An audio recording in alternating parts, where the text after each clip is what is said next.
Most people explain burnout as a volume problem. Too many hours, too many responsibilities, too much pressure. That explanation feels intuitive, but it consistently fails to explain the experience people actually report. Because many burned out people are not working more than before. They are working differently. They are working in environments where action rarely resolves into evidence. The human nervous system does not evaluate effort directly, it evaluates completion. When something starts, progresses, and clearly ends, the brain registers causality. Effort led to outcome. Outcome reinforces competence. Competence stabilizes identity. This is the completion signal. When work fragments before it finishes, that signal never arrives. The task may have consumed time, attention, and energy, but it does not convert into proof. The system that tells a person, I act and my actions matter, goes quiet. This is why people can be constantly busy and still feel unproven. Fragmented action is not obvious in isolation. A meeting here, a message there, a quick document edit, a follow-up.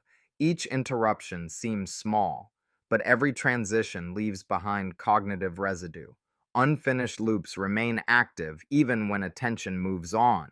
The mind keeps tracking what did not close. Over time, these residues accumulate, not as stress exactly, but as unresolved tension. This is why days filled with light tasks can feel more exhausting than days spent on difficult but focused work. Attention has been taxed without producing resolution. In the absence of clear evidence, substitutes emerge. Busyness becomes a proxy for effectiveness. Responsiveness becomes a moral signal. Visible exhaustion becomes proof of commitment. These signals are socially legible. They reassure others that effort is happening, but they are neurologically empty. They do not resolve. They do not reinforce identity. They require constant repetition because they never finish. This is where burnout is often misdiagnosed. The problem is not that people are unwilling to work hard. The problem is that their environments prevent work from completing cleanly enough to register.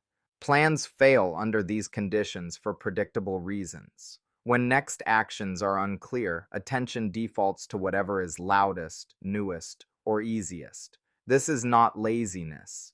It is how cognition fills gaps when structure is missing. Drift becomes the operating mode, not because people refuse to decide, but because defaults are undefined. Communication expands to compensate.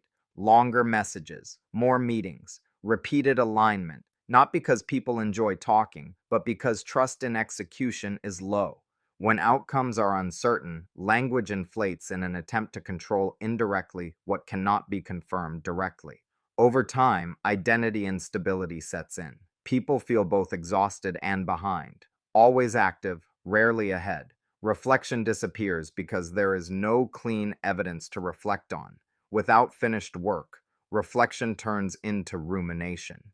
Instead of learning from action, people rehearse uncertainty. This erodes confidence further, which increases the need to perform visible effort, which deepens fragmentation. The cycle is structural, not personal. The critical decision is not whether to work harder or care more. It is whether identity will continue to be inferred from noise or deliberately built from evidence. Noise is abundant. Messages, meetings, urgency, activity. Evidence is scarce.